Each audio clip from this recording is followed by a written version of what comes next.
আমাদের প্রত্যেকেরই ছাদ বাগানে কিন্তু কম বেশি পুরনো বেগুন গাছ রয়েছে। আর যে বেগুন গাছগুলি থেকে আমরা প্রতিনিয়ত বেগুন তুলছি আর খাচ্ছি, যেটা আমার ছাদ বাগানে তো দীর্ঘদিন ধরে রয়েছে। গত শীতে লাগিয়েছিলাম, এখনো বেগুন ধরেই যাচ্ছে, খেয়েই যাচ্ছি।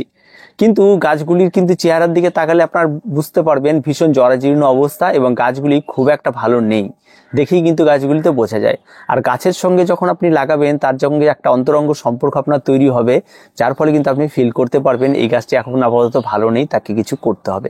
ঠিক একইভাবে যদি আপনার ছাদ বাগানে যদি পুরনো বেগুন গাছ থেকে থাকে আর সেই সমস্ত বেগুন গাছে একদম নতুন গাছের মতো ফলন পেতে চান, তাহলে আজকে এই ভিডিওটি আপনার জন্য। তো আর দেরি না করে চলুন ভিডিওটি শুরু করা যাক। সবার প্রথমে আপনাকে যেটি করতে হবে সেটা হচ্ছে ডাল ছাঁটাই।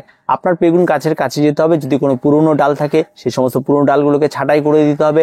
গাছে যদি কোনো শেপ নষ্ট করে থাকে, কোনো ডাল লম্বাটে অনেকটা দূরে চলে গেছে, তাহলে সেই সমস্ত ডালগুলিকে ছেড়ে ফেলুন।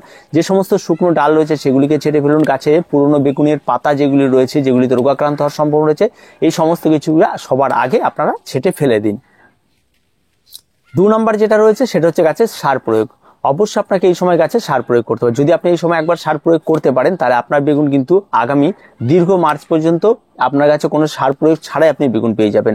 আর তার জন্য আপনাকে যে সারটি ব্যবহার করতে হয়, প্রত্যেকটা 10 ইঞ্চি মাপের টবের জন্য আমি পরিমাণটা বলে দিচ্ছি। তার জন্য 4 চামচ আপনাকে ভার্মি কম্পোস্ট, না থাকলে গোবর সার, না থাকলে পাতা পচা সার আপনাকে ব্যবহার করতে হবে। তার সঙ্গে অবশ্যই আপনাকে 2 চামচের মতো হাড় গুঁড়ো এখানে ব্যবহার করতে হবে। আর তার সঙ্গে অবশ্যই আপনাকে এখানটা ব্যবহার করতে হবে 2 চামচ শিংকুচি আর 1 চামচ নিমখোল। এই দিয়ে একটা সুন্দর মিশ্রণ তৈরি করবেন। আর তার সঙ্গে অবশ্যই আপনারা 1 চামচ ফরাডন নেবেন। এই দিয়ে একটা মাটির মিশ্রণ তৈরি করে গাছের গোড়াটিতে আপনারা ব্যবহার করবেন। আমি জৈব খাবার যখনই প্রয়োগ করি অবশ্যই গাছের গোড়ায় অ্যান্টিফাঙ্গাল এবং গাছের গোড়ায় কিন্তু এই ফরাডনটা ব্যবহার করার কথা বলি। এতে কিন্তু গাছের খুব একটা বেশি ক্ষতি হবে না বা জৈব বিষয়টা নষ্ট হয়ে যায় না। তাতে কিন্তু গাছের মাটিটাকে তারা ভালো রাখে এবং যার ফলে ফলনটা আপনার অবশ্যই ভালো থাকবে। এবার এটা মেশানোর পর অবশ্যই আপনার গাছের গোড়া থেকে কিছুটা মাটি আপনারা তুলে নেবেন। তুলে নিয়ে এটা গাছের গোড়ায় আপনারা দিয়ে দেবেন এবং নিড়িয়ে দেওয়ার সময় অবশ্যই ভালো করে একটু মিশিয়ে দেবেন। অনেক সময় দেখবেন পুরোনো গাছের যেহেতু তার কিছু রুট দেখবেন বেগুন গাছে ছিঁড়ে যেতে পারে, তাতে ভয় পাবার কোনো কিছু নেই, সেটা ছিঁড়লে কোনো সমস্যা নেই। এবার আপনারা সুন্দরভাবে সেটাকে নিড়িয়ে দিয়ে গাছের গোড়ায় মিশিয়ে দিন। এবার আপনাদের যেটা বিষয় থাকে সেটা হচ্ছে জল দেওয়া। অবশ্যই যদি আপনার গাছের গোড়া যদি নিড়ানি দিয়ে সার প্রয়োগ করেন, তাহলে গাছের গোড়া আগের দিন যদি জল প্রয়োগ করে নেবেন, তাহলে দেখবেন ব্যাপারটা হয় কি, মাটিটি ভিজে থাকে, ফলে নিড়ানিটা খুব একটা ভালো হয় না। গাছের মাটি তুলতে একটা কাদা কাদা ব্যাপার হয়ে থাকে এবং মাটি এবং সারের মধ্যে একটা কাদা কাদা ব্যাপার তৈরি হয়ে যায়, তার ফলে কিন্তু একটু অসুবিধা হয়। রাসায়নিক সারের ক্ষেত্রে আমরা প্রয়োগ করতে বলি, কিন্তু জৈব সারের ক্ষেত্রে তেমনটার দরকার নেই। মাটিটি একটু ড্রাই রাখবেন, তাতে আপনার নিড়ানি দেওয়ার সুবিধা হবে এবং সার প্রয়োগ করার পর সেটাকে মাখিয়ে দিয়ে পরে আপনারা জল প্রয়োগ করে দিতে পারেন। এটা কিন্তু খুব ভালো একটা কাজ করবে। 3 নম্বর যে বিষয়টি রয়েছে সেটা হচ্ছে বেগুন গাছের রোগ পোকামাকড়। অবশ্যই গাছ লাগালে রোগ পোকামাকড় কিন্তু হবেই, আর তার থেকে কিন্তু ব্যতিক্রম কোনো বেগুন গাছ কিছু না। বেগুন গাছের যেটা মূলত আক্রমণ ঘটে, লাল মাকড়ের আক্রমণ ঘটবে। তারপরে যেটা রয়েছে সেটা হচ্ছে সাদা মাছির আক্রমণ ঘটবে। তারপরে যেটা হচ্ছে সেটা ফাঙ্গাল জনিত আক্রমণ, যেটা গাছের নিচের থেকে ধরা শুরু হবে। এই সমস্ত বিষয়গুলি কিন্তু কমন রোগগুলি হয়ে থাকে। এই রোগগুলি থেকে নিরুপায় পাওয়ার কিন্তু খুব সহজ পদ্ধতি রয়েছে, আর সেটা আমরা সম্পূর্ণ জৈবভাবেই করবো। আর প্রথম কথা হচ্ছে, যদি আপনার কাছে নিম তেল থাকে অবশ্যই আপনারা প্রতি 15 দিন অন্তর এই সমস্ত গাছগুলিতে নিম তেল স্প্রে করুন। যদি নিম তেল না থাকে, আপনার বাড়িতে যদি রসুন থাকে, রসুন থেতো করে নিন, একটা পুরো গোটা রসুনকে থেতো করে নিন, সেটাকে 5 লিটার জলের মধ্যে গুলিয়ে রাখুন। গুলিয়ে রেখে সেটাকে আপনারা একদিন রেখে দিয়ে পরের দিন আপনার রসুনগুলিকে ফেলে দিয়ে সেটাকে আপনারা জলে ছেঁকে নিয়ে সেটাকে আপনার পুরো গাছে স্প্রে করতে পারেন। যদি পেস্ট করে নিতে পারেন তাহলে আরো ভালো, সেটাকে স্প্রে করে দিন, তাতেও কাজ হয় ভালো। আর যদি গোড়ায় ফাঙ্গালের কোনো আক্রমণ ঘটে, তাহলে অবশ্যই আপনারা 1 চামচ হলুদ নিন, আর তার সময় 1/2 চামচ আপনার দারুচিনি গুঁড়ো যেটা পাওয়া যায় সেটা নিয়ে নিন, আর সামান্য পরিমাণ আপনার এর সঙ্গে একটা কাঁচা লঙ্কা নিন। এই থেকে সম্পূর্ণরূপে আপনাকে এটাকে পেস্ট করে নিতে হবে। পেস্ট করে নিয়ে জলের মধ্যে গুলে দিয়ে একদিন প্রথম দিন রাখবেন, পরের দিন এটাকে বের করে নিয়ে পুরো গাছে স্প্রে করবেন এবং কিছুটা পরিমাণ গাছের গোড়ায় দেবেন। এতে গাছের কোনো রকম কোনো ফাঙ্গালের আক্রমণ আর থাকবে না, সম্পূর্ণরূপে নিরাপদ এবং সম্পূর্ণ জৈবভাবে এটা করতে পারেন। এবং এই স্প্রেগুলি অবশ্যই আপনাকে 15 দিন অন্তর করতে হবে।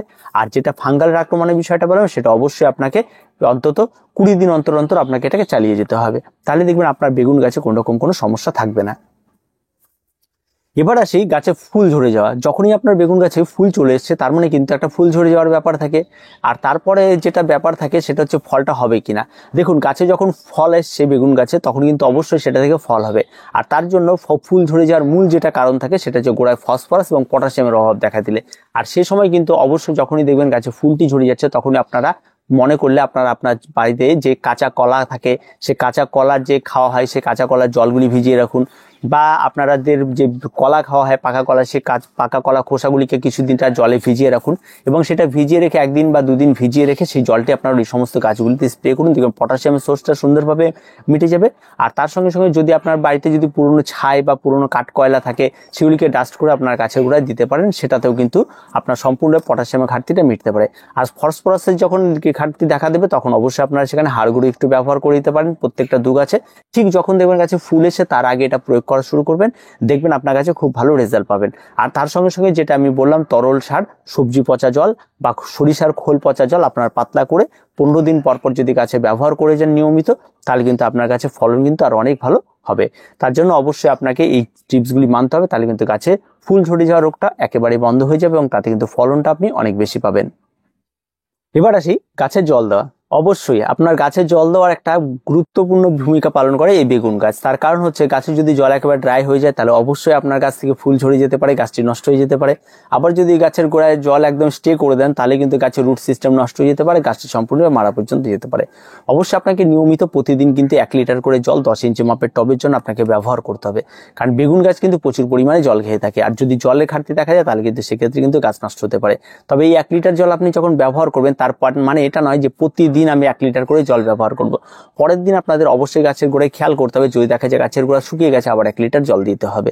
যদি দেখা যায় কোনো রকম শুকিয়ে যায়নি, যে গাছের গোড়াটি একদম ট্যাকট্যাকে রয়েছে বা আপনার ওয়েদারটা ঠিক নেই বা আপনার মনে হচ্ছে যে রোদ খুব একটা উঠছে না, তাহলে কিন্তু জল প্রয়োগটা বন্ধ রাখবেন। অবশ্যই জল প্রয়োগের জন্য এই জিনিসটা করবেন। আর যখন মার্চ এপ্রিল মাস আসবে তখন কিন্তু 1 লিটার জল কিন্তু লাগবেই, যখন কড়া সূর্যালোক থাকবে।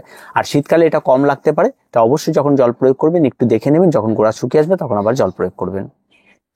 এবার আসি সূর্যালোক। সূর্যালোক অত্যন্ত গুরুত্বপূর্ণ এই সবজি গাছের জন্য। তার কারণ হচ্ছে যেখানে সারা দিন সূর্যালোক পড়ে সেখানে কিন্তু অবশ্যই সেই সমস্ত গাছের ফলন বেশি হবে।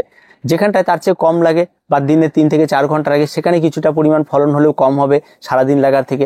আর যেখানে 2 থেকে 3 ঘন্টা লাগে সেখানে আরেকটু কম হবে। তো অবশ্যই চেষ্টা করবেন গাছগুলিকে একদম ফুল সানলাইটে রাখা। যত বেশি সূর্যালোক পড়বে সবজি গাছে তত বেশি কিন্তু ফলন হবে। আর এই সূর্যালোকের উপর ডিপেন্ড করে কিন্তু অনেকটাই ফলনটা নির্ভর করে। আপনার মনে হতে পারে যে কারো ছাদ বাগানে দেখেছিলাম প্রচুর বেগুন ধরেছে একই গাছ, অথচ আমার কাছে কম ধরছে, তার মানে আপনাকে অবশ্যই ঠিক করতে হবে যে তার কাছে ফার্টিলাইজার কি আছে আর তার সঙ্গে সঙ্গে আপনার সূর্যের আলো কত ঘন্টা পড়ছে এবং আপনার ছাদ বাগানে কত ঘন্টা পড়ছে সেটাই। যদি দুটোই সেম থাকে তাহলে অবশ্যই আপনার ফার্টিলাইজারের বিষয়টির দিকে নজর দিতে হবে, তাহলে কিন্তু সুন্দরভাবে কিন্তু আপনার কাছেও কিন্তু ফলন চলে আসবে। এবার আসি আগাছা নিয়ন্ত্রণ। অবশ্যই আপনি যখন বেগুন গাছ লাগাবেন বেগুন গাছের গোড়ায় প্রচুর পরিমাণে আগাছা হবে। এই আগাছার জন্য কিন্তু অবশ্যই আপনাকে নিড়ানি দিতে হবে। আপনি এখানটা আগাছা মারার ওষুধ কিন্তু কখনোই ভুল করে ব্যবহার করবেন না, তাহলে কিন্তু বেগুন গাছের ক্ষতি হবে। কারণ এগুলি বড় জায়গা হলে সেখানটি স্প্রে করতে পারেন, তাতে কিন্তু হতে পারে। কিন্তু গাছের গোড়ায় বা টবের গোড়ায় কিন্তু ঘাস মারা বিষ কখনোই ব্যবহার করবে না, তাতে আশেপাশে থাকা গাছগুলি কিন্তু ক্ষতি হতে পারে বা যেই গাছটি রয়েছে সেই গাছটিরও ক্ষতি হতে পারে। তা অবশ্যই ঘাস মারা থেকে বিরত থাকবেন। আপনার বেগুন গাছের গোড়ায় যদি প্রচুর পরিমাণে ঘাস হয়ে থাকে আপনি নিড়ানি দিন, নিজে হাত দিয়ে সেই সমস্ত গাছগুলিকে পরিষ্কার করুন। দেখবেন তাতে কি হয়, গাছের গোড়ায় একটা নিড়ানি হয়ে যায়, মাটিতে অক্সিজেন চলাচল ভালো হয়ে থাকে এবং গাছের যে রুটগুলি রয়েছে তাতে অক্সিজেন পেয়ে থাকে এবং যার ফলে কিন্তু গাছ অনেক ভালো হয়ে থাকে। তো অবশ্যই আপনারা গাছের নিড়ানি দেওয়াটা বন্ধ করবেন না, এটা নিড়ানি কিন্তু আপনারা প্রতিনিয়ত দিয়ে থাকবেন। আর সর্বশেষে বেগুন গাছে প্রচুর ফলন পেতে হলে যেটা সবচেয়ে গুরুত্বপূর্ণ বিষয় সেটা হচ্ছে মনিটরিং। অবশ্যই আপনাকে মনিটরিং করতে হবে, যে বেগুনটি ধরে রয়েছে, যে বেগুনটি ম্যাচিওর হয়ে গেছে সেই বেগুনটিকে তুলে ফেলতে হবে। বেগুন যদি আপনি গাছে দীর্ঘ সময় রেখে দেন তাহলে কিন্তু অটোমেটিকলি সেই সমস্ত বেগুনগুলি গাছে থাকার জন্য গাছের খাবারের ঘাটতি দেখা দেবে, তারা কন্টিনিউ খাবার নিতেই থাকবে, বড় হতেই থাকবে, যার ফলে কিন্তু একটা সময় বেগুনটি আপনি খেতেও পারবেন না বা ফেলে দিতে হবে। আর যার ফলে যে লং টাইম ধরে বেগুনটি আপনি গাছে পুষে রেখেছেন তার ফলে কিন্তু গাছের অন্যান্য বেগুনের ক্ষেত্রে তার গ্রোথটা কমে যেতে পারে। তাই অবশ্যই আপনার যখনই গাছে বেগুন হবে আপনার মনে হবে যে গাছটি বেগুনটি খাবার মতো হয়ে গেছে, তখন আপনার গাছ থেকে তুলে নিতে হবে। আর বেগুন তোলাটা কিন্তু অত্যন্ত গুরুত্বপূর্ণ বিষয়। তার সঙ্গে সঙ্গে অবশ্যই আপনাকে খেয়াল রাখতে হবে গাছে কোনো পাতায় যদি রোগাক্রান্ত হয়ে থাকে সেটাকে কেটে ফেলতে হবে। তার সঙ্গে সঙ্গে কোনো পাতায় যদি বা কোনো ডাল যদি মারা গেছে বলে মনে হয় সেক্ষেত্রে আপনাকে খেয়াল রাখতে হবে। কোনো কারণবশত যদি মনে হয় যে গাছটিতে কোনো রোগাক্রান্ত হচ্ছে তার জন্য অবশ্যই আপনাকে প্রতিনিয়ত গাছের কাছে থাকতে হবে। যদি আপনি এগুলি কাছে থাকেন তবেই আপনি গাছ সম্পর্কে ভালো জানতে পারবেন, গাছের সেই ব্যাপারটা বুঝতে পারবেন, গাছের সঙ্গে আপনার মনের একটা সম্পর্ক তৈরি হবে। দেখবেন আপনি ফিল করতে পারবেন যে গাছটি ভালো আছে বা গাছের ফলনটা ঠিকঠাক আছে, গাছে এখন এই জিনিসটার দরকার সেটা আপনি ফিল করতে পারবেন। তো মন থেকে গাছ করুন, দেখবেন এই বিষয়গুলো অটোমেটিকলি আপনার ভেতরে চলে আসবে। তো আর কিছু বলার নেই। বেগুন গাছে যদি আপনাদের কোনো রকম কোনো সমস্যা হয়ে থাকে অবশ্যই আপনারা আপনাদের কমেন্ট বক্সে কমেন্ট করবেন। যদি কারা মাঠে চাষ করে থাকেন তারাও অবশ্যই কমেন্ট করবেন, তাদের ক্ষেত্রেও কিন্তু প্রচুর পরিমাণে আপনারা সঙ্গে সঙ্গে তার সমাধান আপনারা পেয়ে যাবেন। তার কিছু বলেন, আজকে এই পর্যন্ত, দেখা হয় পরবর্তী ভিডিওতে। প্রত্যেকে ভালো থাকবেন, প্রত্যেকে সুস্থ থাকবেন আর চ্যানেলটিকে অবশ্যই সাবস্ক্রাইব করে রাখবেন।